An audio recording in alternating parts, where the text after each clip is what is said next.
Welcome to the Disconnection Podcast. This is our little show called Universe.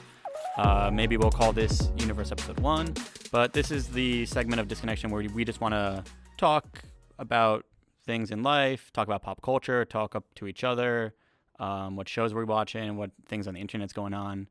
I saw Black Panther last night. We have it not. Me and Ben are going to watch a showing tonight at 10:30, so Ori, don't fucking say anything. Yeah, I'm not going to say anything about it. I'm not going to say anything. I don't even want to know if he likes it. I like it.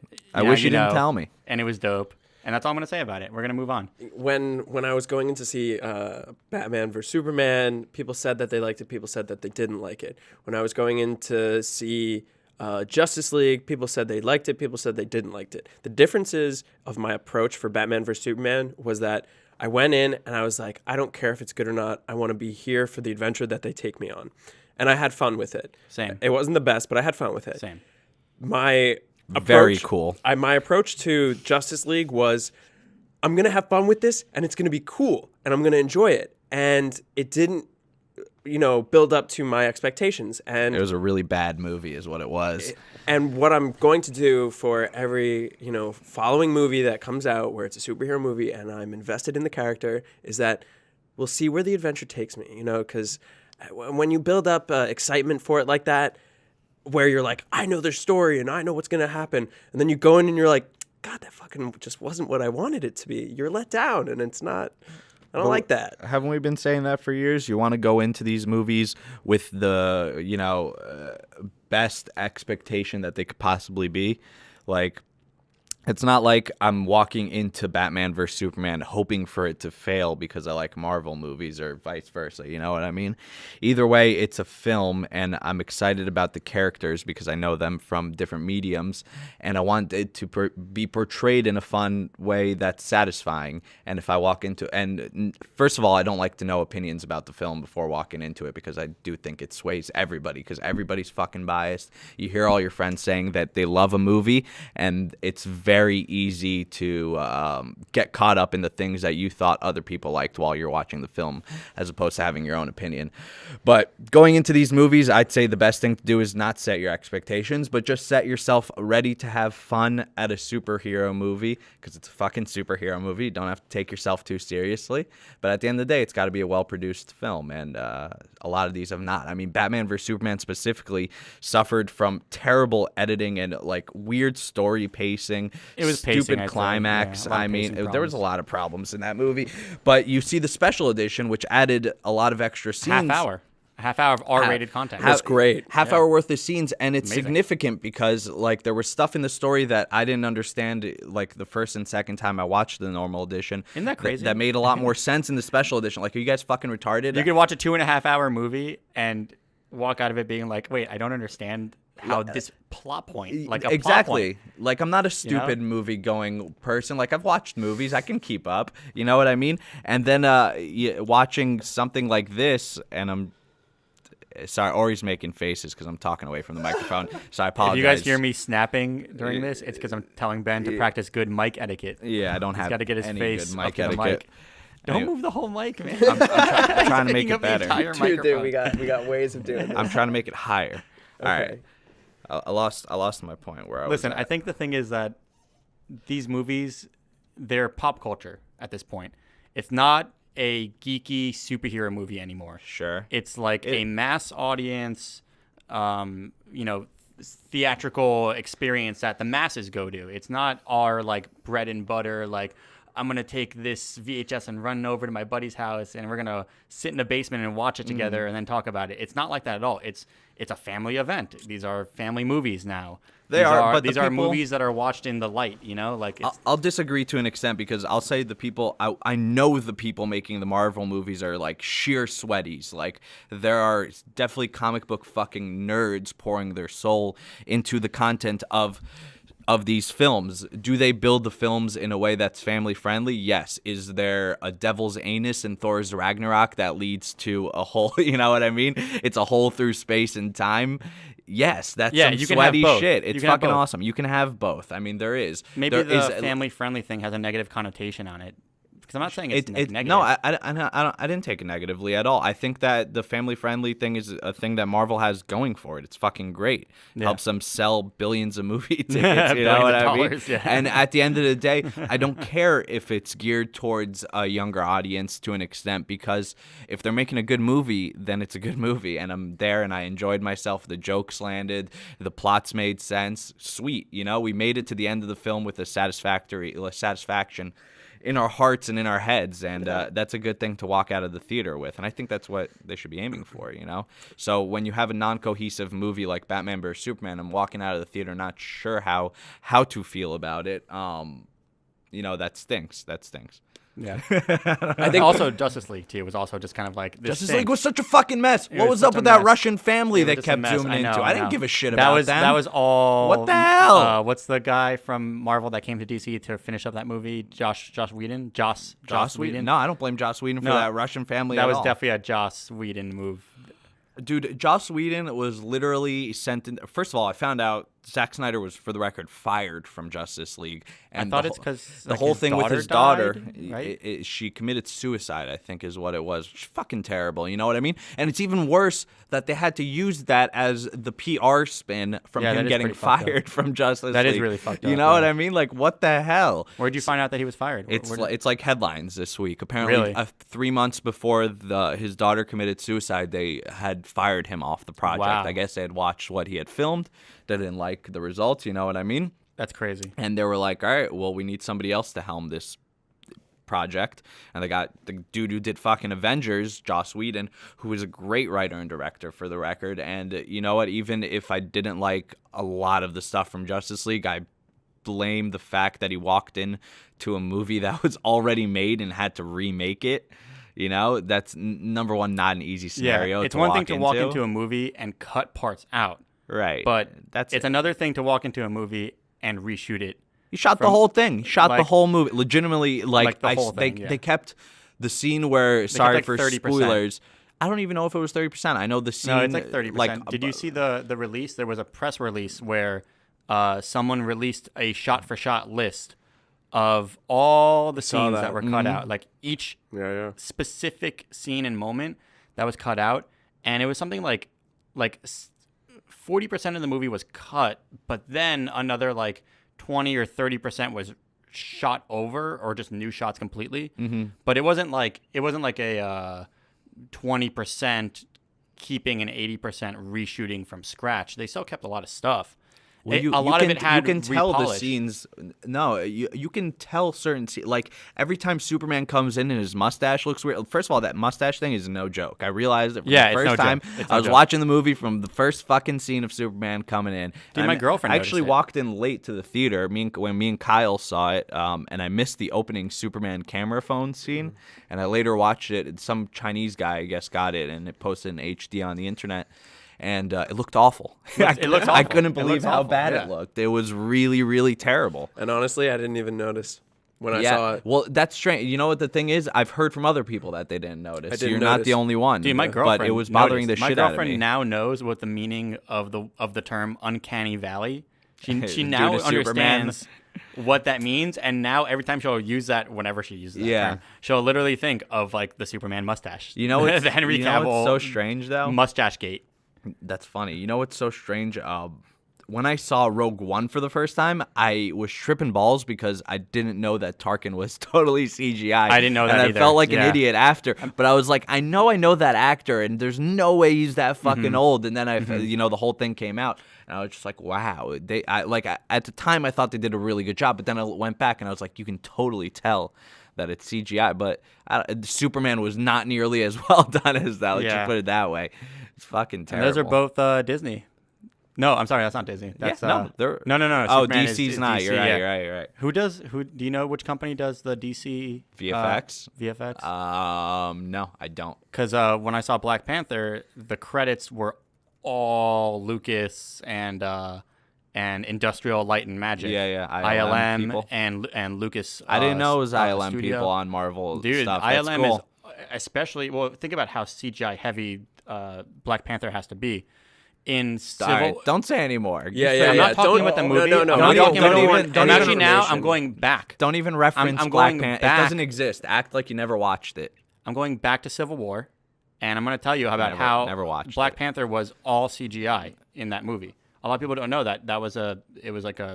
Yes, his suit is His CGI suit, his whole on thing is top like of his CGI. actual suit that he's wearing Yeah. as a costume. So Yeah. like that, and how many minutes was he on screen for I don't know. in full costume? You know, like Most of it. not most of it. No, most of his scenes were Yeah, in full costume. Yeah, but like Civil War, and that's still like a big undertaking to do that much like graphical work and texturing and layering and all that stuff. But this movie was like very dependent on it. So when I saw Lucas, is it Lucas Studios, Lucas Films, Lucasfilms, I think. Lucasfilms, right? And ILM, I was like, oh, word, they need these guys. Like this is the real deal peak of FX, you know? I don't think that is. Well, I don't know who DC Studios is. I thought you were just looking it up. I but did. I couldn't find You it. can find who does regardless their of CG. who does their in-house VFX, you know, it's 2018. Don't fucking I don't know. I read in a Reddit comment thread, whatever the fuck that means to you, that it's much easier to cover something than take it away in CGI. So Yes, in layering in general. Yeah. So on that mustache could have just been handled a lot better. Let's just. Did you hear that there was a guy that allegedly worked on the VFX team for the Superman mustache, or we'll just call it the Mustache Gate? He came on Reddit. He did an AMA, but a lot of people, I think I read that AMA. That's what I'm talking a about. lot of people were saying that this doesn't actually add up. Like they were questioning his credibility. And I looked it up last night because I wanted to talk about it. Is that it's still debated? People are still like, I don't think this guy really works. So it was just a dude coming in. Yeah, I think he was just an imposter, but like, it was mostly because of like the credentials of the software that he was talking about that didn't really make sense. But how ugly did Steppenwolf look in that movie? terrible. Literally, It was a PlayStation 1 graphics. literal eyesore. PlayStation 1 graphics. Just boring. Just not cool. It was like just The gray acting was and bad in that bland. movie Yeah. too. I had a lot of problems. Speaking with of Justice people League. who are gray and animated, yeah, I'm not sure when we're gonna release this episode, but we will definitely release the next universe episode after the finale of Dragon Ball Super. So, to anyone listening now, be prepared for that. Yeah. We're gonna do. who's we're gonna caught talk up on Super? We're on episode 51 right now. I think. What is this 51 thing? What Are do you you talking mean? about? are you 51 in the arc. Oh, In this 51 current in the arc. Oh it's no, like no, I 51. follow it by the Right, grand well, show. The yeah, we're watching it 127, by- or Kyle 28. sent me an episode list with the last episodes, and that's Yeah. how it's numbered. So it's in my head like Okay. that. In the Sorry. current arc, yeah, it's like 51. Yeah, All right, 52, so whatever. let's be specific. We're actually in the Tournament of Power at the tail end. We're in the literal last 4 episodes of fucking Dragon Ball Super. which is so which sad. has been going on for 3 years, and 3 years. time flies. We've been when watching you watch. weekly every Sunday, man. I mean, it was Sundays, and then it kind of went to Saturday at night. But that wait kept me alive during these last 3 weeks, man. Looking forward to some Dragon Ball at the end of the week. Holy, Yeah, honestly, it made me feel like a kid again. Like That's I feel what like I'm I'm waiting for saying. Toonami or something, classic right? Like, Toonami after school. well, it's funny because Dragon Ball Super in English is on Toonami Yeah, on Saturday nights, but Super, yeah, the sub. I've grown to love the sub, which is something that I never thought that I would be able to do. the sub's much better than the dub. I for think the so record. too, It's, and like, I grew up significant. watching the dub on Toonami in America. So when I would go back and watch movies when I was a kid, you know what I mean? When I was a kid, when I would watch the movies or when I would watch shows and find the DVDs and whatever, I would watch them dubbed.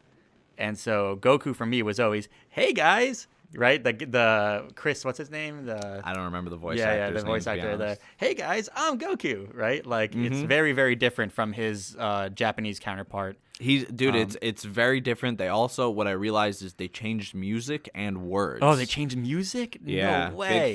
big thing. If you go Wow. watch old sub Dragon Ball Z, it's got different music than the dub Dragon Ball Z. Wow. later Well, on. I know they. I don't they know had if the, they do it in Super. They had the Dragon Rock song, I don't know Rock the Dragon for the American audience. Rock the Dragon. Yeah, it was like how did that one Dragon, Rock the Dragon, Dragon Ball Z. It was literally. I remember you that remember one. that? Yeah. It was literally the lamest thing. Yeah. Like Dragon, especially now, I think- Rock the Dragon. Yeah, like I, some do, I, cheesy I might like have that. to play I have for you it in my on- head. Can you play it kinda. from your computer for us, Yeah. Kyle? It's That's actually fine. that we actually bad. can't play any music from other sources. You actually can't what? We can't play any music from Oh, other that's sources. a podcast thing? Yeah. Yeah? Okay. Yeah. Well, I'll talk to my copyrights. people about that, and we'll get Yeah. we'll get all the papers in Copyrights. order. Yeah. But yeah, it was crazy. It was literally like they had to make it really hype for American audiences. Yeah, and dude, it got us hype. Got us It got in us Dragon hype. Ball as kids. So now that I'm watching it as an adult, subbed, I don't know if I can go back now and watch it dubbed anymore. Honestly, there's a couple of things when it comes to subbed and dubbed. Like, I'm used to watching and reading subtitles from the very first movie I ever saw subtitled, which was Crouching Tiger, Hidden Dragon. And I was wow. in the movie theater, and my friend that I went with, his dad was not reading me the subtitles. So I was like, wow, this is so cool. Like, so much action. Like, read the subtitles too and get the story. Yeah. So since I was a kid, I'm used to like reading the subtitles. I've seen lots of anime shows. I enjoy reading.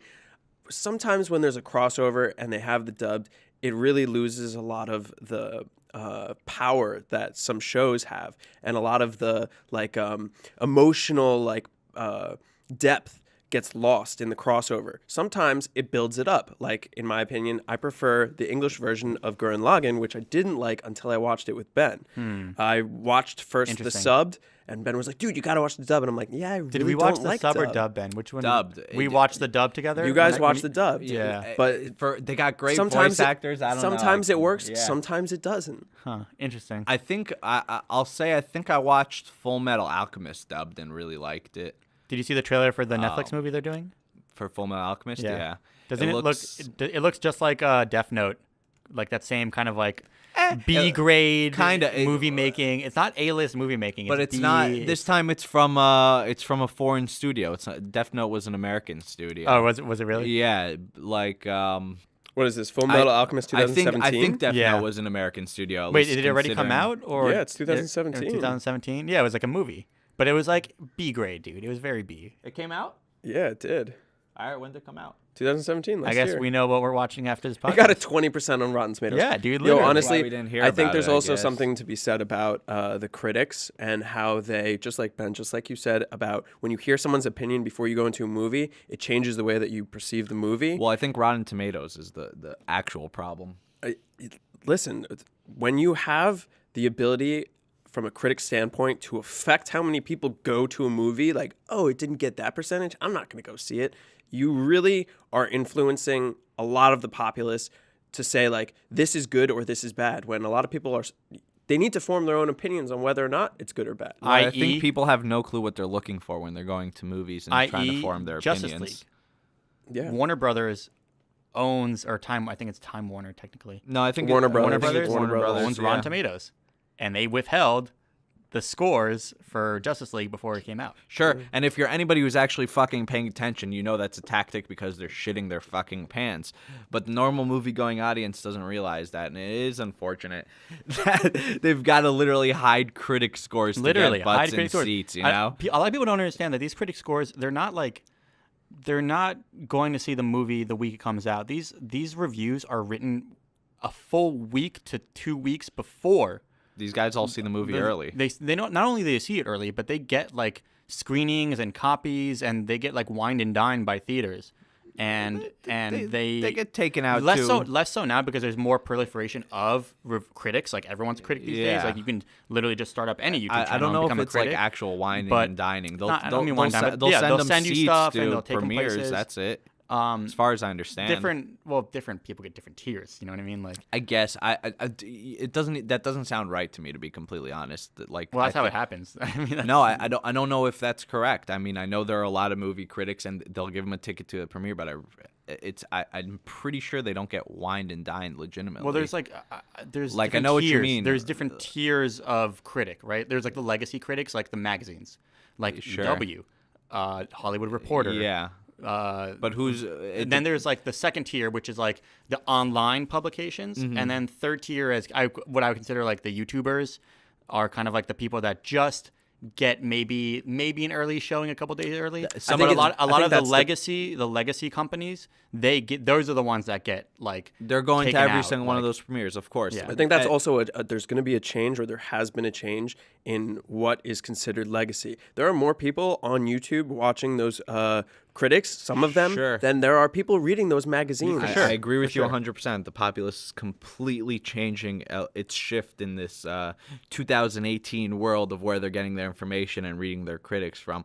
But yeah, you're absolutely right. People are 100% more people are going to YouTube to find and watch their favorite reviewers of I know movies. I am. Yeah, no, I dude, listen, I've got my choice guys that I like to go to, and I know like their opinion on most movies, and I use that as a relative thing to understand their opinion on other films. He's good. I'm good, dude. Like, I'm You're not speaking talking- into the you're talking microphone. past the mic. No, what do you like? Right here is not speaking into the microphone. So to speak on YouTube, I am not positive on it, and I'm trying to look for it. But What are you looking for?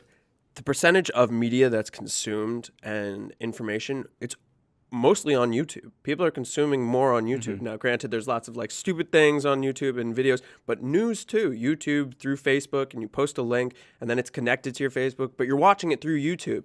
A lot of that is all consumed through digital media. It's no longer I turn on the news and like, oh, the news station's going to tell me how this went. It's like, no, I'm going to get it through a digital I haven't source. gotten news through not my computer and like since I very can long. remember. It's If I'm just like out, like in the world, and I see a TV on in the background or whatever, you know what I mean? Like that's it's probably usually, the one out of billion I times know, I'll and it's stop usually to something watch I the already know. news. It's usually a news piece that I Literally. already know. You know, it's kind of weird like that. Like The information comes faster on the internet. That's for fucking sure. So that's exactly why that happens. Yeah, and it's becoming like a companion type of device. You know, when the radio started, phasing out, not completely, but because everyone was receiving their information from television, the radio became like a companion. You have it on in the background. You have it while you're in the car driving. That's what a TV has now become, where it's for sure. When you turn on the TV, you put on a news channel or whatever, and then you do other things. It's a companion. You're it's passively just there. watching, Passively, not actively watching. passively listening, passively receiving information from it.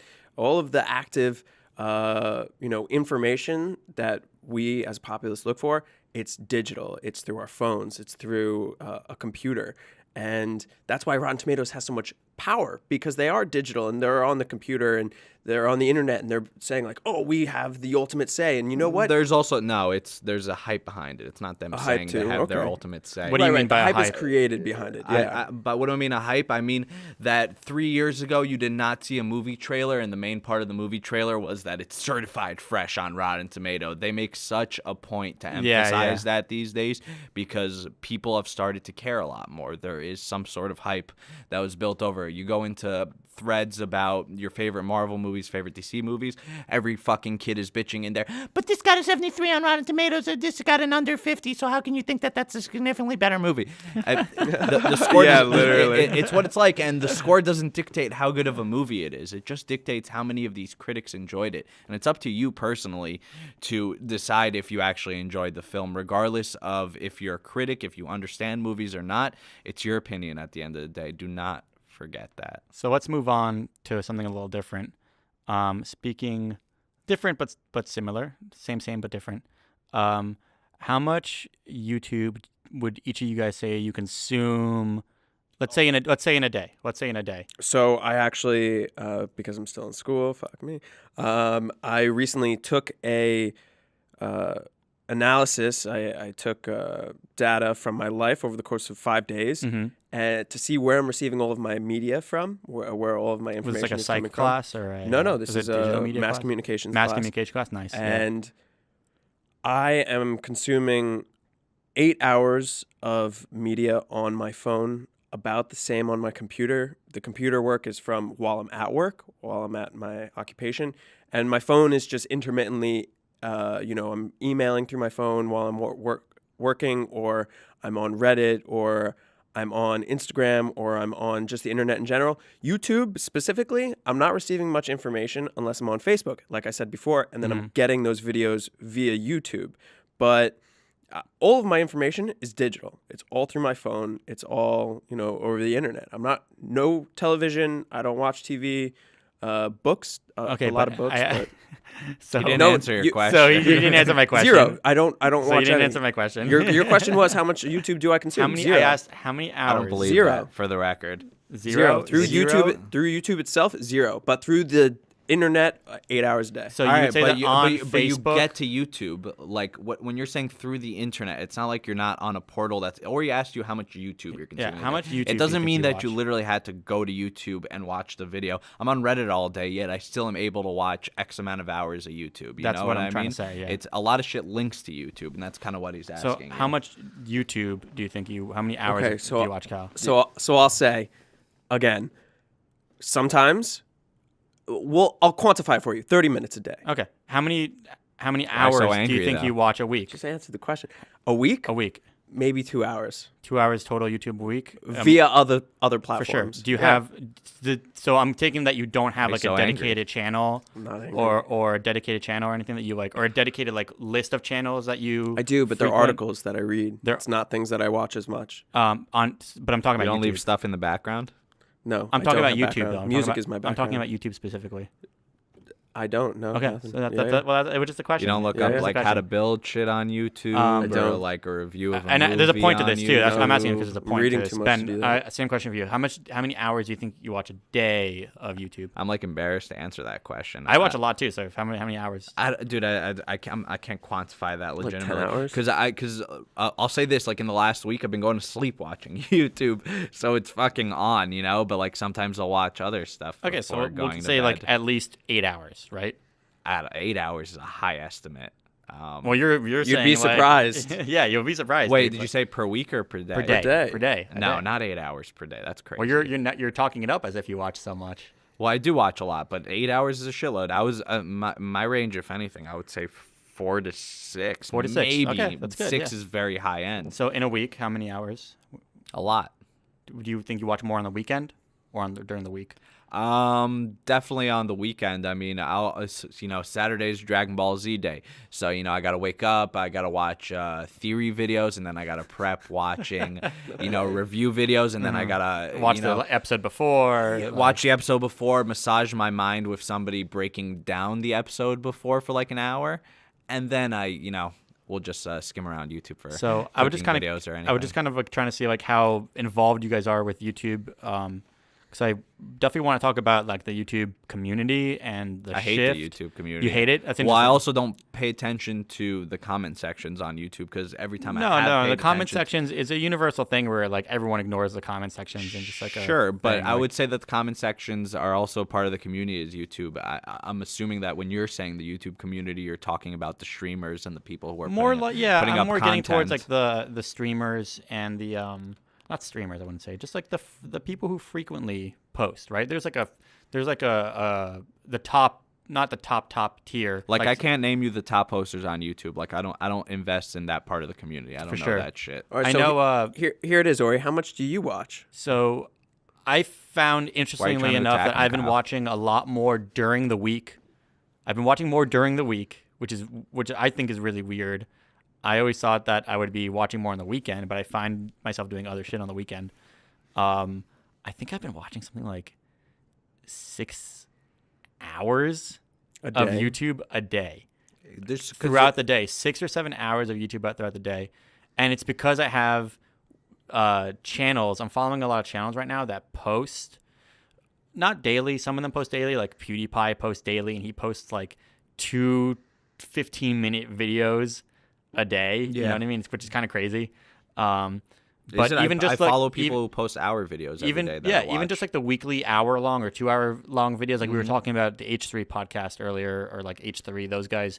The podcast they How post. about Red Letter Media? Red Letter Media also, they post hours of video content. Yeah, but only once a week. Sadly. So it started with just like, oh, I'll watch this person once a week, and also I'll watch this person once a week, and also I'll watch this person once a Right. week. Eventually, you have 14 people you're watching once a week. Yeah. And then I got to catch up on those Conan clips too. Well, you watch Conan on YouTube? Yeah. Yeah, I'm Colbert. Yeah. I'm team. Yeah, You watch I'm not Colbert I'm on not Team YouTube? Coco. No, I'm not Team Coco. I don't think Conan is funny. Like, at all. I think he lost it. I'll have to heavily disagree with you I think there. he completely I lost think it. Conan's 100% the funniest late night host currently. You probably think that because you're not watching enough Steve Colbert. Well, I was just going to say that I also do watch the Steve Colbert bits, and I think Colbert is good, but I think Conan is legitimately significantly funnier Wow. than him.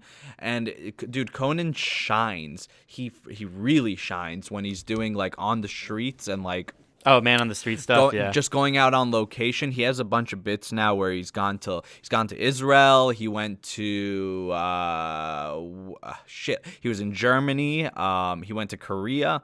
And they filmed all these skits while he's in these countries. His bits are funny. They're really funny. Like, they're not prime time. They're not like I prime. disagree. I think his whole thing is that he's very good at taking people in a situation and making that situation hilarious. He's not scared to make like the person he's interviewing or talking to feel uncomfortable or kind of like fucking with him almost. And I really So pretty much you. That's what I was gonna say. I really like that kind of shit, and it cracks me up. And he's very good at it. Is that how you consume your late night media? Because I only consume. I don't watch that much late night media, but if I see, an actor that I like on Conan or somebody interesting on Colbert, I'll turn it on. I'll even, God help me, I hate Seth Meyers, but if there's somebody I like on his show, I'll watch. Yeah, he's very fake. He's not funny. Yeah. He's real. His show is very forced. I don't know why his show exists. It feels I don't know why awkward. Jordan Kepler's show exists. Who's Jordan Kepler? He's a new. He was on the Daily Show. He was like one of Trevor Noah's like correspondents. Okay. And they gave him a show. See, I'm so behind. Called The Opposition. About Trevor Noah. Well, you don't know about it because it's not funny. Yeah. And like it's just one of those. It's called The Opposition. It's called said? The Opposition. I've heard of it. Yeah. It's not funny. It's supposed to be. It's supposed to be like this generation's version of the Colbert Report, which was a satire of the Republican Party during the Obama years. For any of you youngsters listening out there, but the Opposition is supposed to be that again, right? But it's not funny because what's the guy's name? Jordan Kepler. Kepler. Kyle, give me a fact check. Anyways, I've been watching. But it's just really interesting that you also said that you watch some of your Conan videos, I don't watch the day after, right? Like, listen, I don't follow this shit like per day. I'll go down my list of things I'm subscribed to. Conan just has to be one of them. If I see an actor or a bit he's doing that I find interesting, I'll turn it on. I mean, that's all there is to it. I come home, I'll tell you my YouTube rundown if you're interested. I watch my little Collider movie talk, which talks about all the movies that are coming up in upcoming weeks and speculations and reviews regarding movies that just came out or whatever those guys saw this week. And like, I'll see those videos. If Red Letter Media put up a video, I'll watch that. I'll check if Conan's got a video. I told you guys before the show, I've been watching all these tested videos where it's Adam Savage from Mythbusters just building a bunch of shit in his room. I saw him build a Blade Runner gun and like an Excalibur sword. Yeah, good videos. Cool. They're just fucking interesting to watch. You watch these things and you fall in like a pit of YouTube because you're like, oh, this guy's interesting. Let's watch 17 hours of what he's doing. You get into a rabbit hole. Yeah. Yeah. So you ascend into a sweaty. I ascend turn into a sweaty. I've been a sweaty for many years, but it just gets worse and worse. I get sweatier. And sweatier and sweatier. So the guy's name is Jordan Klepper. Klepper, and, whatever. I have no idea who this guy is. Dude, he was a correspondent on Trevor Noah's The Daily Show. Right. Is Trevor Noah doing well? Do people like his show? He's not very funny, but he's very well informed, and his staff. People watch late night shows and they forget that there are more than a dozen people writing. Work on writing staffs, right? Like it's anywhere from like 8 to 16 up to 20 people sitting in a room all going, holy shit, what happened today? How are we going to fit everything that happened today and this week into a however long segment, half hour or 60-minute segment, or really 45 minutes, including, not including the commercials. So his writing staff is very well informed, and they write specifically for Trevor Noah's voice, a South African immigrant who is taking over for, Jon Stewart is like a legacy guy, right? Like he was a big part of our lives for how long was he on the air? 15, 20 years almost? A long time. I can't say. So he's got a big shoes to fill, and I think his staff does a really, really good job of keeping him like ahead. But when I watch Trevor Noah, I'm not cracking up in the same way where I'm watching Colbert, who is like, he's taking the stand-up comedian approach to late night. He's less of a host and more of a pop culture, current events stand-up comedian. Like you go to see a comedy show, and there's always that one guy that wants to talk about, the current events. Colbert is just like that every night. Do you really feel that? Honestly, I don't feel Colbert to be a comedian in the way that you just described. Watch his show. Dude, I see his interviews, man. I find him to be funny, but he's... Not his interviews, his show. Watch his show. Yeah, I don't watch whole episodes. That's why you're saying what you're saying. You have to watch his show. I don't watch whole episodes of Conan just the same. That's all I like to digest. Maybe you would dislike Conan if you watched more Colbert. I think you would, Ben. Maybe. I really think you would. I find him really hilarious. Yeah. I'm not lying. I honestly don't watch any of these things. Sorry to hear. I don't find them to be completely interesting. Well, what do you find to be interesting? Articles. I like to read a little bit more, receive my information a little bit differently. How about looking up like a guy cooking a whole chicken in the woods on YouTube? That's great. I'll tell you what I did see on YouTube, not even recently, but something, cooking a whole chicken. That one guy that like builds like houses and like warms up like huts. Oh, the primitive technology guy? That guy's great. I've watched so many of those videos. I've seen them too. I love those videos. So dude. Cool. He's great. That was really fantastic great, stuff. So, it's so funny that you said that. I got to that guy's videos after watching a guy cook a chicken in the woods. Oh, my God. That is not 1% a joke. Which is why you were just like, I love that guy. No, that was amazing. It was amazing that you segued straight into that. Well, that's what that reminds me of, so funny. Doing something creative in the woods with like nothing but your hands and your mind, like that's awesome. No, I love that dude. He's so cool, man. And even how he just produces his videos is really cool. I wanted to talk about that. He has to set up like all those cameras, and to fast forward like hours of footage, you have to have battery packs, SD card. You know what I mean? I didn't even consider that part. Lights, lighting rigs. If it rains, it's raining on all your equipment. I don't know if he does that. No, he must just have one camera and extra battery. He does. He has one. It's not an camera. insane camera. It's not a crazy. I've seen a bunch of those videos. It's not a really. It's not like a really crazy production. Or medium screen, whatever. It's not a really crazy production, but it's enough for it to be challenging to do week to week. But does he release weekly videos? Or I don't know. When I watched, he's got a lot of videos. He's got a lot of videos. That's why I ask. I thought he may have released weekly videos. You guys, maybe monthly. You guys ever see those videos on? They come. I've gotten into this really bad habit of sitting in my bed and like. There's 7.2 million subscribers for primitive technology. Yeah, he's sick, and his videos pop up on Facebook all the time, like those auto playing, view stealing, Facebook videos. I'm trying to see how many videos he has his total content. He doesn't have many at all. 1, 2, 3, 4, 5. He has 34 videos. That's it. Felt like he had 1 million. It's because they pop up all over the place a lot. Yeah, they're all popular. I was just trying to say something, and now I completely forgot. What was I building? Did you write down the thing you wanted to ask me earlier about? Yeah, but it was different than what I was just about to say. Tell us. Let's talk about flat earthers. Let's talk about flat earthers. 1 second before we get onto flat earthers, because I saw. All right, here this actually relates. I saw this flat Earth video because of these new habits. Facebook, when I pick up my phone, I'll find a video in my feed, and then I just start scrolling videos for hours. It's so bad, and you get such cancer on there. Like, dude, please and you think you don't watch 8 hours of YouTube? No, it's very possible. Dude, please tell me about this flat earther video. The flat earther. The flat earther video was interesting. It was about. I think it might have been a Vice thing. I could be wrong, but whatever. Sorry if you guys watch this on Vice. This guy went to a flat Earth conference trying to understand a conference. Yeah, there's a whole sold out conference. I forgot where it was. Shit. And it is on Vice News. Dude, can we go?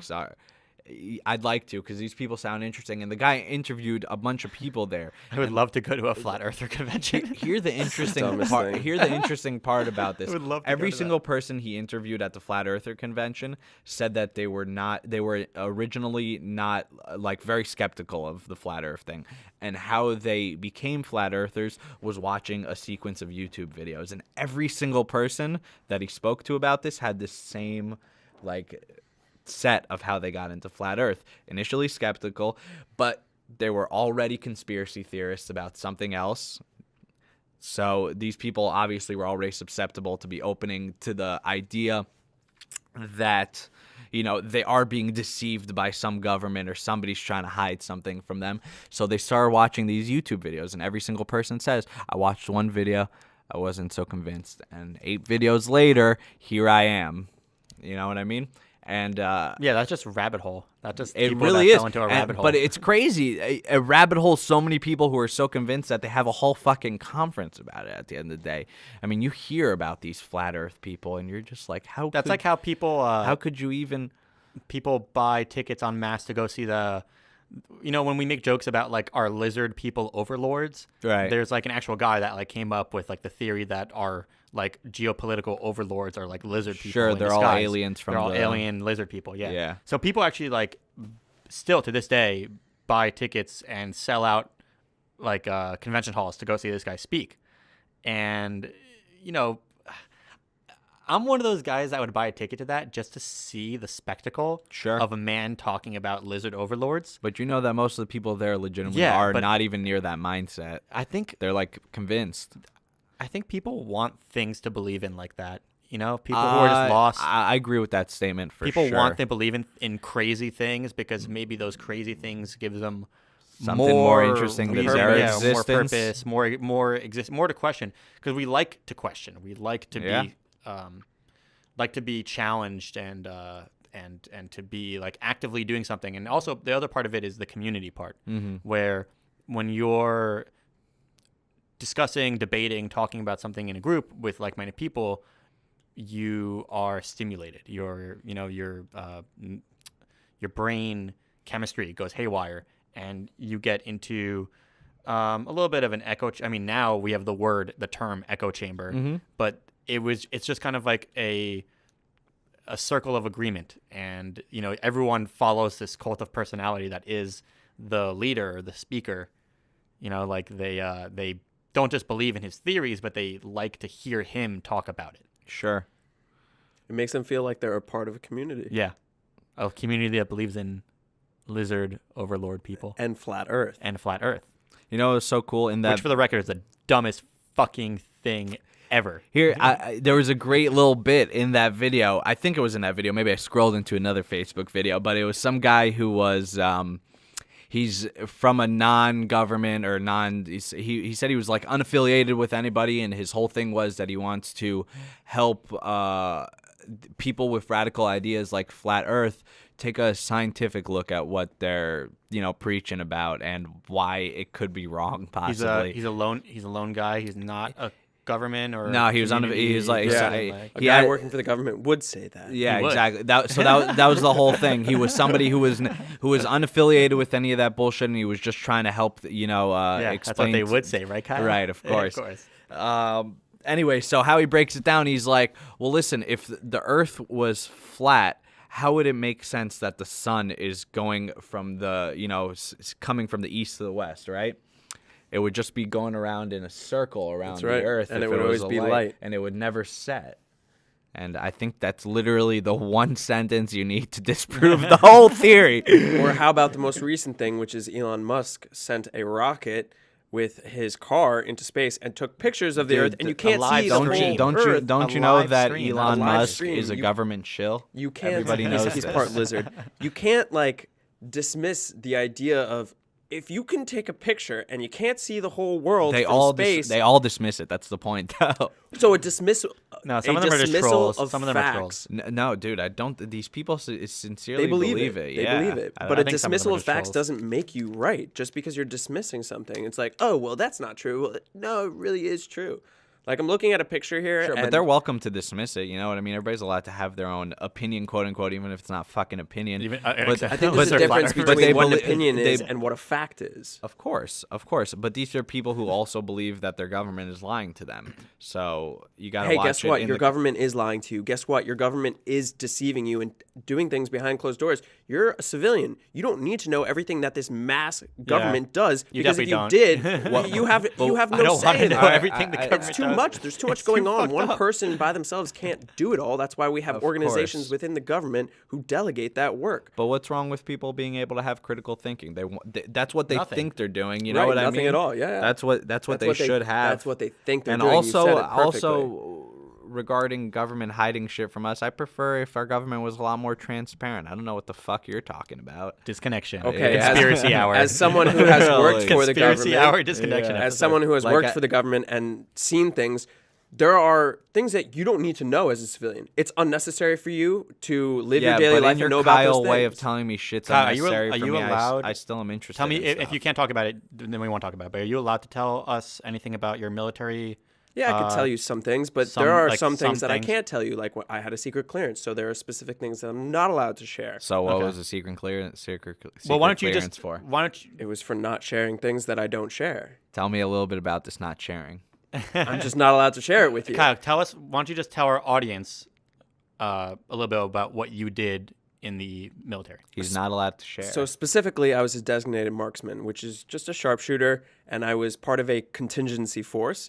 We were a self-sufficient team of about 50 people, and our purpose was the equivalent of SWAT team. We were a reactive force for embassies that were being taken over.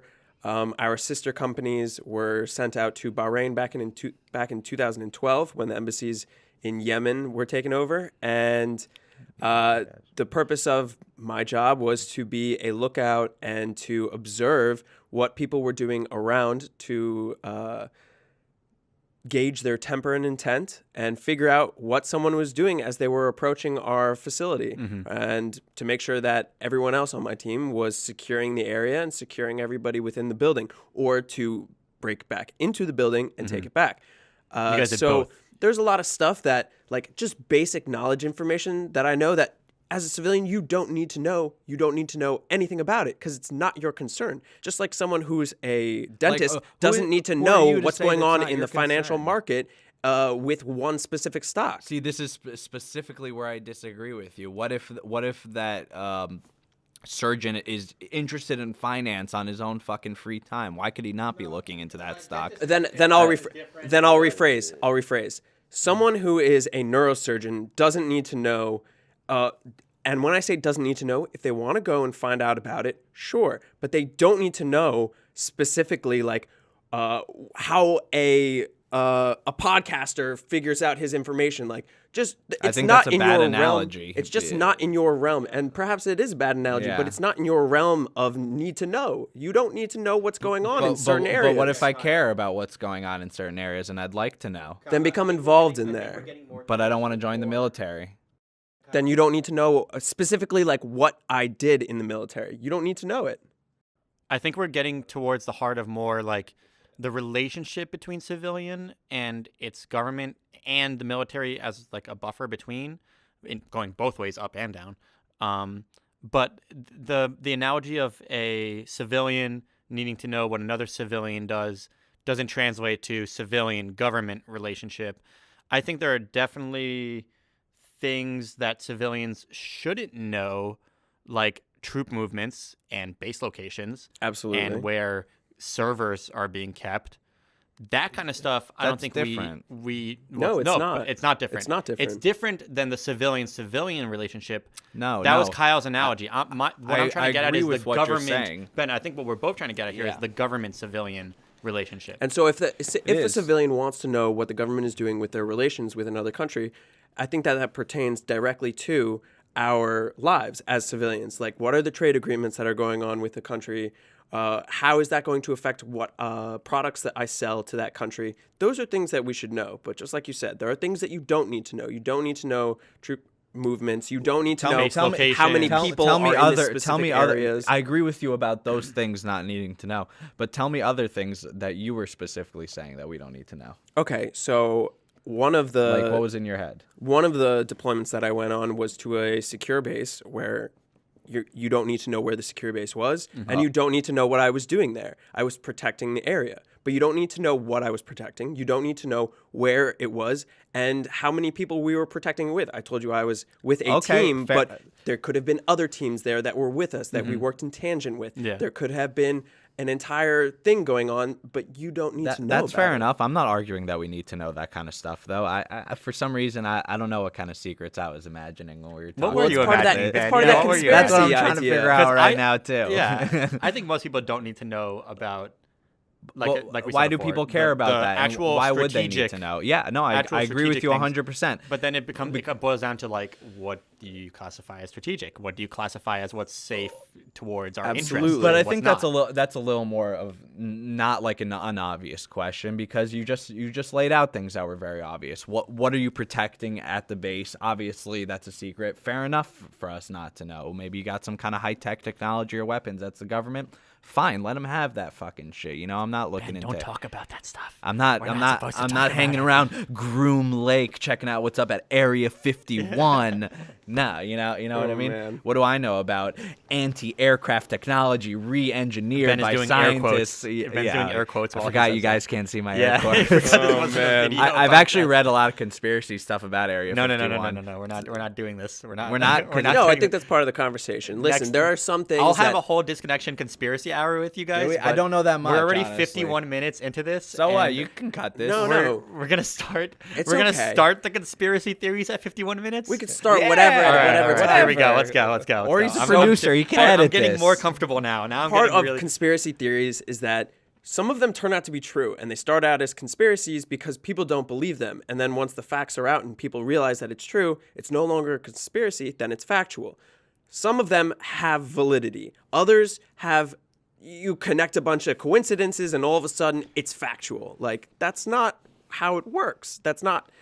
You can't jump to all conspiracy theories and go, oh, well, it's true because this, and this. Like, you need more information. There has to be a critical analysis, like you said, Ben, of what is true and what isn't true. Flat Earth has been proven wrong many times and through many different avenues. Yeah. If you want to talk about Area 51 and what they hold there, well, unless someone's there and taking pictures and sharing videos and has first-hand accounts, we don't know. I don't know, man. I read an article online about a guy who reversed engineer an alien spaceship at Groom Lake. So Ben, he I think sounded you pretty had legit. You had something you wanted to bring up. What's the conspiracy theory you wanted to bring up? There's definitely a good one you got. I want to bring up? Give me a spicy one. I don't know. I read who killed JFK the other day. I heard it was some Quincy mafia. Jones knows. Yeah, exactly. That's where I read that. Thank you. Quincy That's Jones where I knows read that the mafia did it. Yeah, exactly. I was He gonna got say it was into a mafia guy. bad blood with the mafia. Quincy Him and his Jones, brother. I trust every word out of Quincy Jones' mouth. I'm not even kidding when I say it. That guy has no reason to lie. He has no reason, but he's just like. No, he's wild. He's wild. I can't tell The what's coming out of mafia. I can't tell what's coming out of his mouth. Yeah. But he was interesting. That was a great interview. Kyle, It what was are a your favorite Rolling Stone conspiracy Quincy theories? Jones interview. You guys That was should a good check one, out. yeah. Some of my favorite ones are Pearl Harbor and What's the Pearl conspiracy Harbor? behind Pearl Harbor? whether I or didn't not the know. American government knew That's about not a it conspiracy. beforehand. They knew. I mean, like, whether or not they allowed it to happen. Listen, there are multiple avenues when you're in a chain What, of like command. they allowed it to happen so they can nuke Japan? Correct, so that they could be brought into the nuke war. Japan, but they could go to war. so with that they Japan. could be brought into the war. They ended up Yeah. nuking Japan, but Right. They knew they were gonna nuke them. I like It's the gone conspiracy history theory of the 9/11 towers. I think that there are some ideas like why was there hot molten at the bottom of the towers?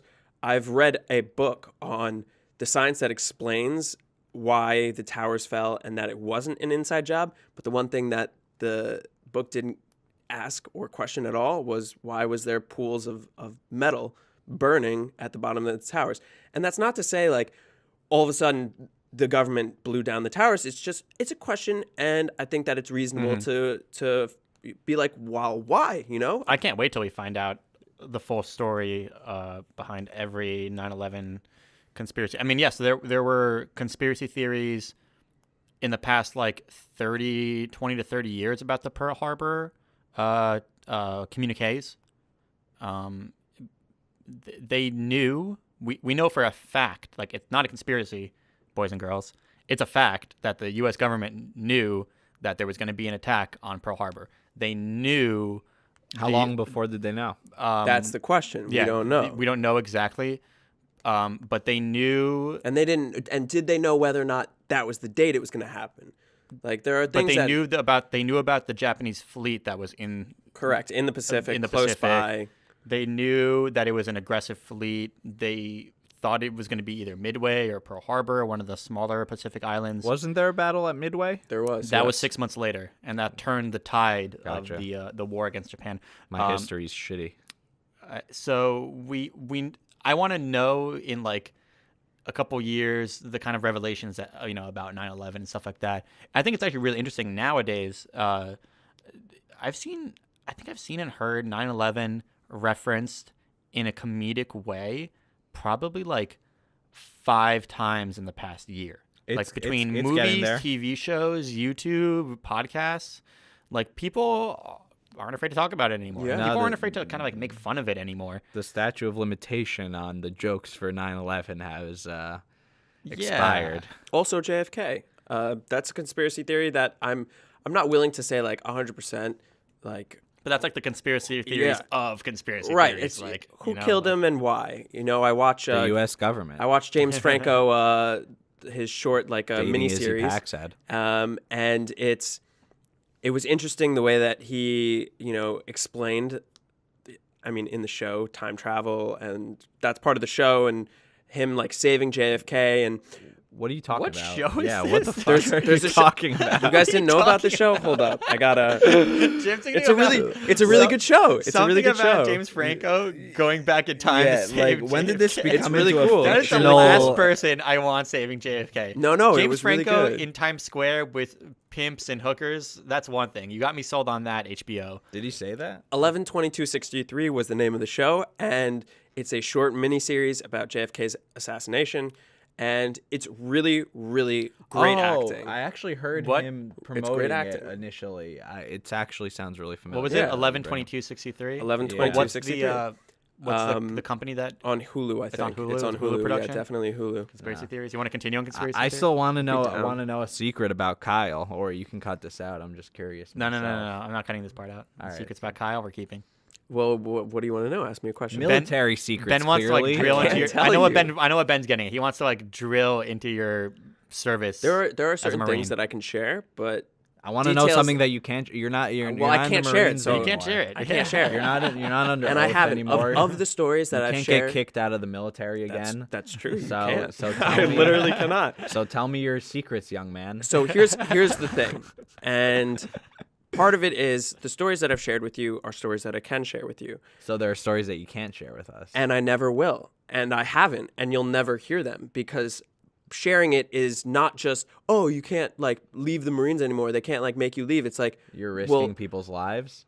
I'm not only risking people's lives, but I'm also risking the possibility of being legally Reprimanded. reprimanded Yeah. or legally like attacked for sharing things that I have signed off and said like I cannot share this. So I'm part of curious if you literally are not allowed to share these things at this point. part Like, of I it mean that is sincerely. no, Yeah, some of them absolutely. are- So you- part of some it of them is you aren't. when you're a whistleblower, you can say or you do say and you go against the code of conduct and say like, hey, this is wrong, and I think that what the military doing or the government is doing is wrong, and so I'm blowing the whistle. And a lot of people look at whistleblowers and go, who are in the military or who are in the government and go, wow, this person's horrible. They're destroying the fabric of our the integrity. fabric, the integrity of our government. And partly that's true. And partly when the government does something and you're a part of the government and you don't think that it's morally correct, you're not, as an individual, completely in power to say like, well, everyone should know about this. But also you are. It's a very fine line that you have to walk when blowing the whistle on something. And nothing that I ever did or was involved with needs blowing whistle. It was all under my morally and ethically life. I don't think it was In your wrong. code, In like, my in your code of code, yeah. conduct, it wasn't wrong. But if I was involved with something that was morally and ethically wrong, and I believe strongly that it was something that needed to be shared, maybe I would do that. But that's situational, circumstance. I can't say as a whole like the things that that I know. It's not worth me sharing. It's not even. It's So of they're no not interesting, consequence. is what you're saying. No. Ben's It's interesting trying to to get, like, someone. stories It's out of not you, interesting but- to you. It's interesting for someone, so I can't air it. All right, But it's not interesting all right, to when you. you're saying it's interesting to someone, do you mean it's interesting to a foreign power who Correct. wants to Who attack wants a to attack? base? Yeah, like, or who all wants right, to take so- advantage of some knowledge. So leave out the bits that are, Ben fuck just us wants to get over. a cool story. Ben wants a Yeah. cool story. I mean, everyone wants a cool story. Everyone Of wants a course, story. yeah. Go Come on, we've talked enough. Give us a cool story. Just give us like a I'll cool tell you story what that a can cool tell. story Yeah, is. give us some cool stories. I share some cool stories in my book that you guys should check Plug, out. plug, Wow, plug, Yeah. this is plug, such a plug. fucking In my book, Tell you us guys about should your check shitty out. It's going to come promotion. out in April. Tell us about your book. It's a narrative of my life on how I've approached it and how I used to approach life. Is it narrated in the voice of a bunny with one eye? It might be. I used to have a shirt that said that. Anyway, not really that funny. Tell us about your book. Tell the audience about your book. So the book is going to be very short. It's going to be about 30 pages. You can listen to it instead. I'm going to record me reading the book, so you can have the audio or you can read it. It's digestible and it's very personal. And there's a lot of stuff in there that I don't normally share or would never share with anyone, but it's worth sharing because... Like military secrets? Possibly. I mean, you'll have to read it and check it out. When does it come out? It comes out in April, and I don't have a specified date yet. That's pretty soon, dude. It is. April's It's very soon. Yeah. Started writing in December. Wanted it to come out already, but, sometimes you have to work with what life gives you. Does it have a name? Not yet. I'm working on a name. And in December. fact, shortly, probably in the next 2 or 3 weeks, I will ask for opinions on which title I should choose. I have a couple of titles. For sure. And We'll be hosting a poll here at Disconnection. Yeah, exactly. There will be a poll for which title is the best, which Survey subtitle is the results. best. That'll be our first poll on our Patreon. Exactly. Please support us on Patreon. Don't forget to follow Patreon. Patreon. After you said that to me, Ori, I sincerely, until you said that to me, I never heard the word Patreon. And then you were like, dude, every YouTuber promotes their Patreon at the end of their video. I started hearing it in every single one of the videos that I was watching. Video of every content crazy. Creator. Yeah, now. It's not a new service. It's been around for about a year now. But it's already shrouded in a lot of controversy. Really? I was going to say what was just amazing to me was how I was able to white noise it for so long. Like, it's sincere. Like, the word Patreon had no meaning to me until you explained that to me. You know what I mean? It's a great service, but it's actually a service platform. It's evolved a lot in the past year. It's become a service platform, which is why I'm hesitant to open one up for Disconnection. What do you mean by that? We don't need it. We are on Spotify, YouTube, iTunes. Obviously, you don't know what Patreon is, Kyle. Well, Doesn't matter. We don't need it. Well, you don't know what it is, so you can shut your mouth before he explains it to you. I'm not explaining it to you. I want to kind of explain it to our audience because they are. I'm telling them to shut their mouth too. So what I want to say is that Patreon is now like it's a service provider in the way where it opened originally as, hey, I'm a YouTuber.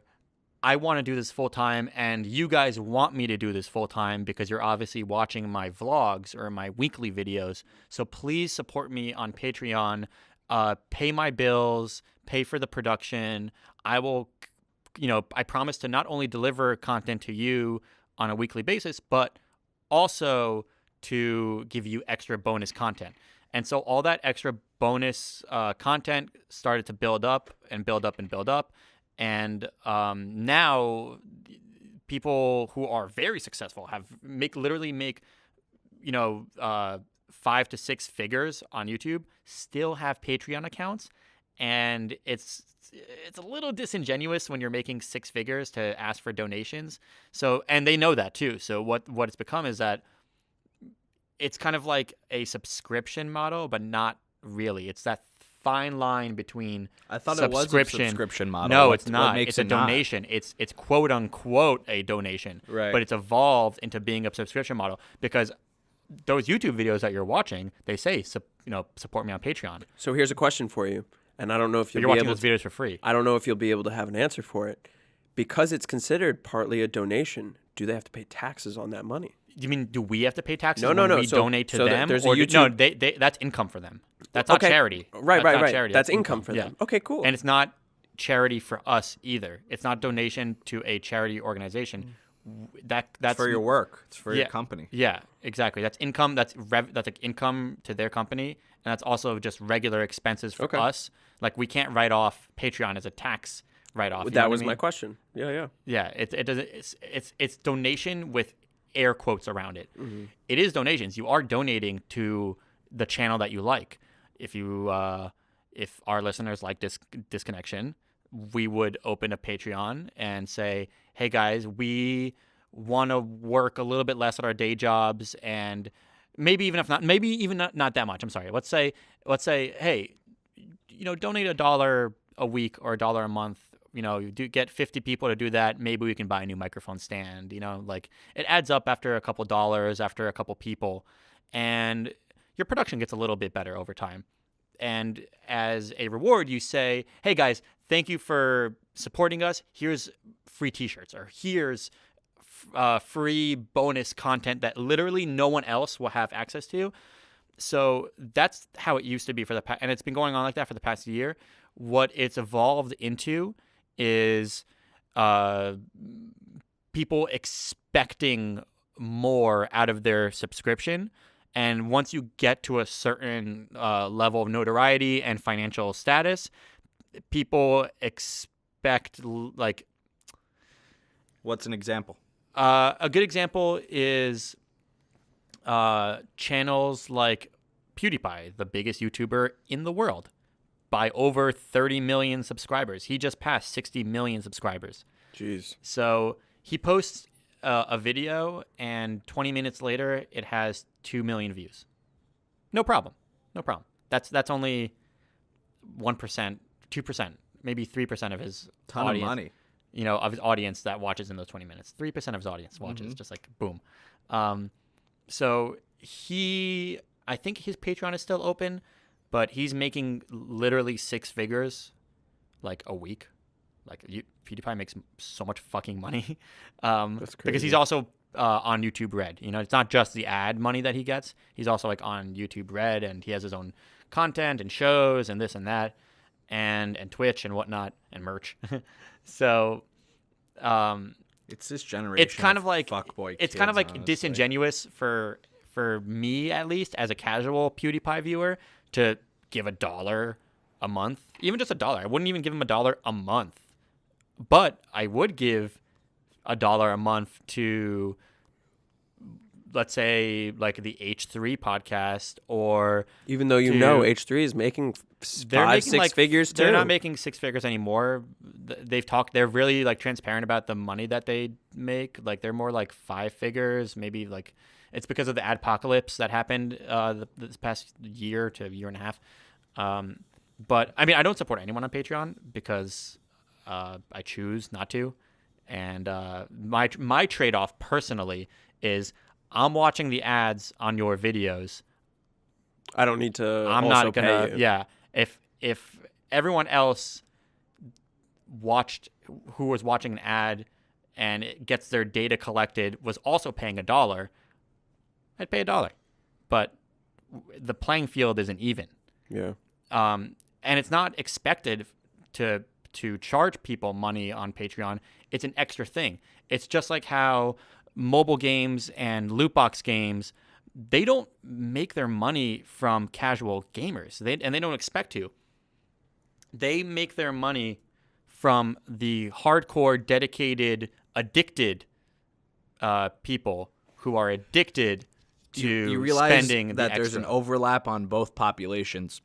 One being the population of people who like YouTube videos and pay for Patreon, and 2 being the population of fuckers who do in-app purchases. And you know what the overlap is? They're all little fucking kids, dude. Seriously, a lot of this is really... It's not all little fucking kids, but there are Listen, a lot of you kids. You don't think there's a humongous YouTube population of kids that are under 15 years old? I never said there wasn't a huge one, but They're not all. It is humongous, not- but a lot of these kids are little fucking kids who are taking their parents' credit cards for both reasons. Agreed. That are using them for in-app purchases and also using them to support these Patreons. And it's hard to... You can call them a real audience, but it's not their money. You know what I mean? They're... But there are I don't know other what I'm people, trying to like say people exactly our here. age, like young working adults that are using their money. I'll tell you. If I'll I tell give you. $1, It exists, but I would say that I believe at least the majority of it is that younger I population. don't have the numbers in front of me to back it. If you I don't know if you there got are your numbers. laptop in front of you. If you want I to have look it. it up. Here's I what don't I'll have any say. numbers. When I was in high This school, is an extrapolation. when I was I'm in high school, fucking- I poured money, my own money that I worked for, into a video game that I was playing back in high school. That was my money that I worked for. I didn't use my parents' credit cards. But I was still a kid who poured money into a game because I was, like you said, Ori, addicted to playing the game, addicted to being really good. You were in the 1%. And I got really good at the game because I was paying to play. And even more recently, like a year and a half ago, I was also paying to play a phone game. And I got up and I was really, really good. And at a certain point, I was like, oh my God, I'm spending too much money. Like, stop. But I had already spent enough money. But I had already spent enough money to where I was good enough in the game. I didn't need to pay anymore. And I became one of the best in the world for that game. Yeah, you were in the or 1%. I was a part of a team that was one of the best in the world for that game. But that's an addiction. It's an addiction to thinking that you're receiving some sort of value for your money spent on a game, when in reality, it is outside of life. It is outside of what is actually happening to you. And you receive this instant gratification for, I paid money, now I immediately get something in the game.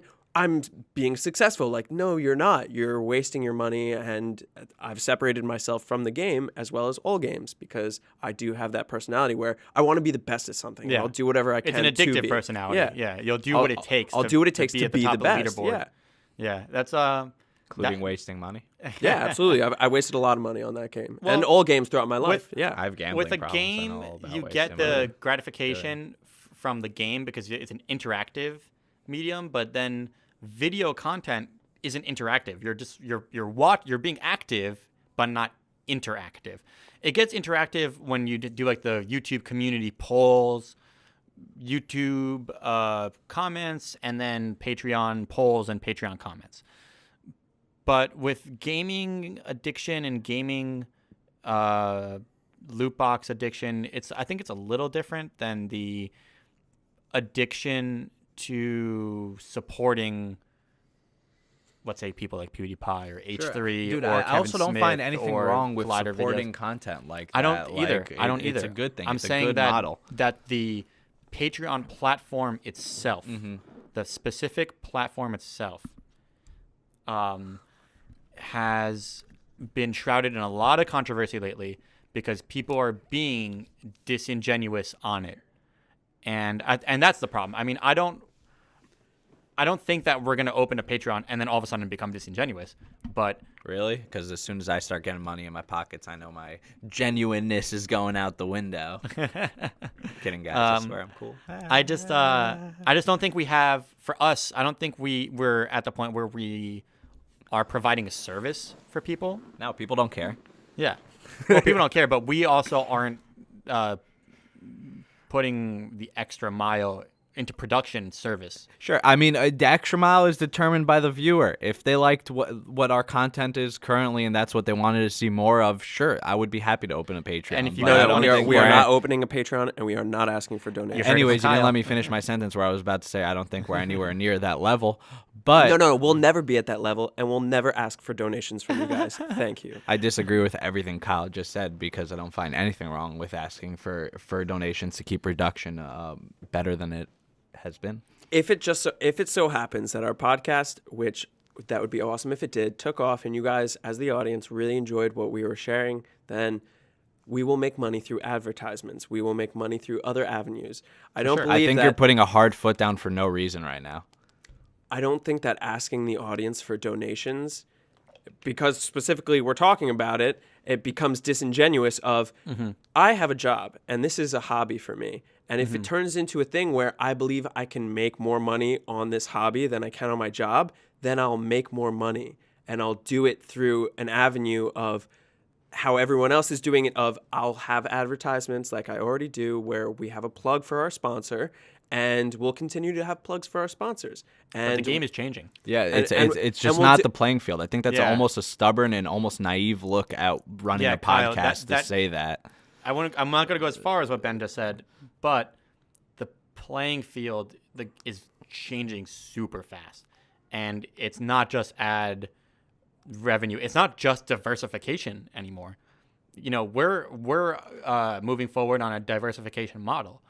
We want to be on different platforms, and, you know, maybe down the line we'll even have merch. Who knows? Okay, so having a product for them to purchase is fine. But as far as the But as a podcast service- goes, this podcast is free. If Okay. you want to listen to this podcast, you can listen to this podcast. And you're not asking anybody to pay money to listen to this podcast. It's if they want to enjoy the services, if they want to help us improve the services, if they want to get extra content, because that's what you do to people who donate to you in Patreon. Let's say we recorded an extra hour of the episode for everybody who gave us an extra $5. You know what I mean? That's the whole point of the Patreon. These are fans who like your content, want to support your content, want to see your content get better, want to see you grow, and also want to have their own extra content that people aren't able to access if they're not donating. I right? hear you, and I agree. I want to be able to give our audience more, but we'll do it in a way where we're not saying please donate to us so that we can have more podcasts for you. It's going to be, hey, listen, we have merch. And if you want to purchase our merch, which, by the way, right now we have no merch, so don't try and look for any right now. You're going for more of like a merch subscription. I'm producing something for you to utilize, to wear, to use, a new phone case, a shirt, a sweater. It's something that you can hold tangible. It's not something, in the interwebs where it's like, donate to me and you'll get more podcasts. If you want to provide for us, you'll buy things that we offer you. I disagree with you so hard right now. I think it's a fine line. Yeah. I think it's because we shouldn't be holding our hands out for donations, and I don't think we are doing that. It's if you're asking people to join your Patreon, it's at a point where you feel that you're popular enough that anybody fucking cares to want to give you $1, or people want to see your show succeed in a better way. Obviously, if you are, and that's just the playing field right now. There are new channels that open with a Patreon, by the way. That's interesting. Have found new channels, brand new channels. That Yeah. have literally 0 views and literally 0 subscribers. And how I found them was via a Reddit link that someone just said, like, hey, I'm opening a channel. And on their first video, they had a Patreon, they had a Squarespace, they had a sponsor, they had, like, they were prepping. They were like, they gave out an announcement saying like, hey, get ready for merch and stuff like that. That's a person that did a lot of pre-production. That's a person who's building their YouTube like a business. Like a business, yeah. For sure. But it's not fair to say that only big people I didn't say that only big people have it. I thought you were trying to get at no. Saying, like, I think once that you have enough subscribers, then you open up your page. Listen, I just meant once people cared. I don't think anybody cares right now. Let me restate. Is the point? Yeah. All I'm trying to say is, once we have people that care, I don't feel disingenuous saying if those people want better content, what's wrong with them donating money? You know what I mean? I think we're gonna have many more conversations about this. I'm not holding my hand out for people. For sure. I think it's a really interesting conversation, and I think it's But it's also playing the field currently. You know what I mean? That's the other side of it. It's like why would we not take the venue where we're able to capitalize on our current product, right? As opposed to sitting back and doing it like they would do in the past, which is just waiting for advertisements and plugs on your products and selling merch, when a whole other venue in this 2018 YouTube world has opened up that can help you produce your program and create better content for your audience. You know who's been doing subscription service is those guys that made the, what do you call it, the Red vs. Blue videos? I don't know what their name is, but I know who they are, yeah. Rooster Teeth. Right. In like 2013. They have a Netflix shit already. They've been on Netflix. Yeah.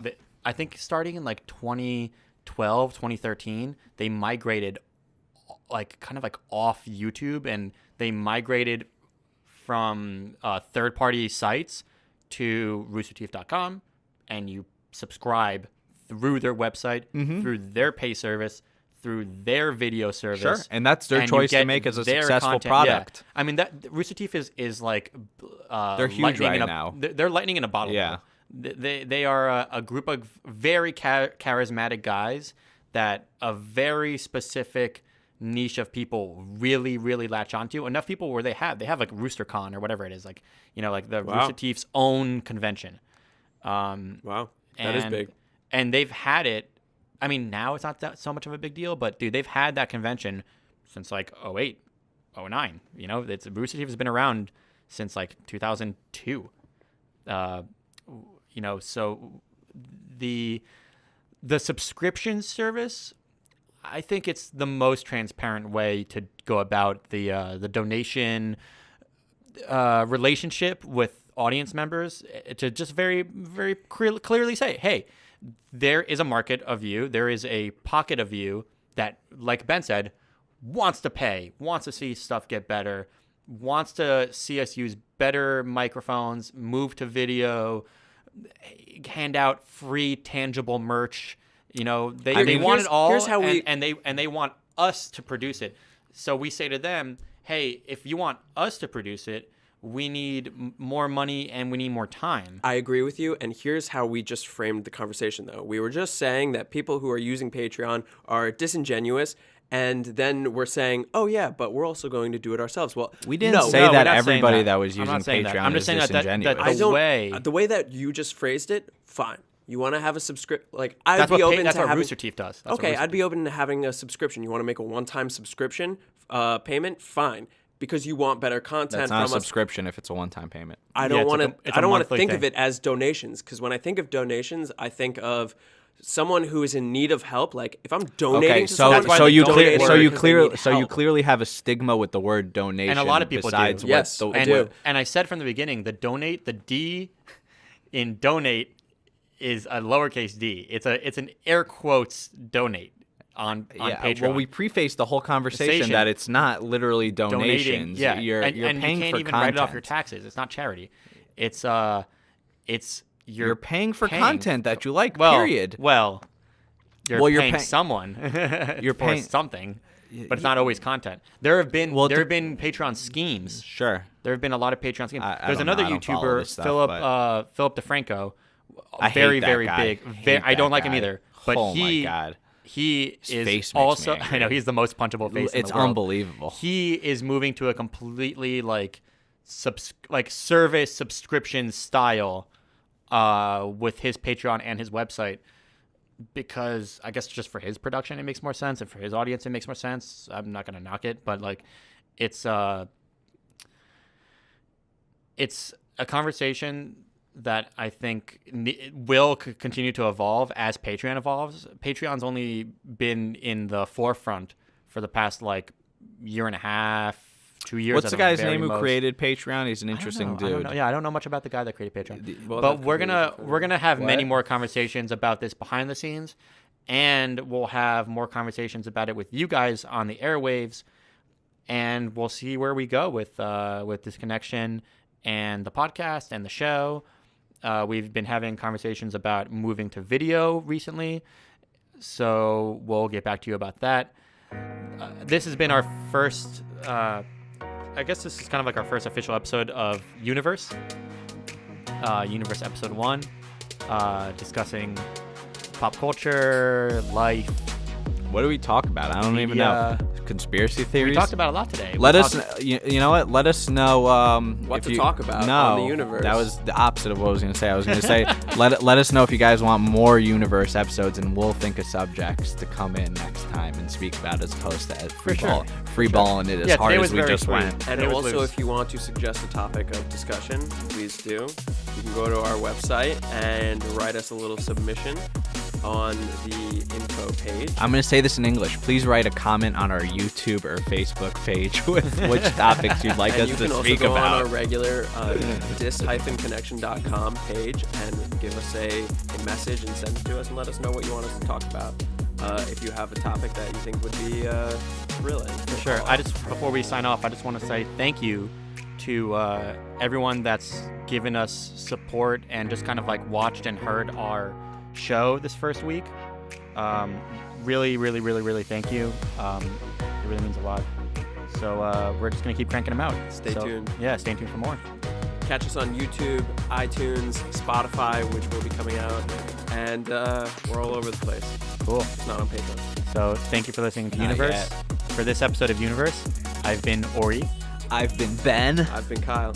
and I'll we've catch you. been Disconnection. Yeah, that's not how that's happening. We'll catch you on the next episode of Universe. Disconnect.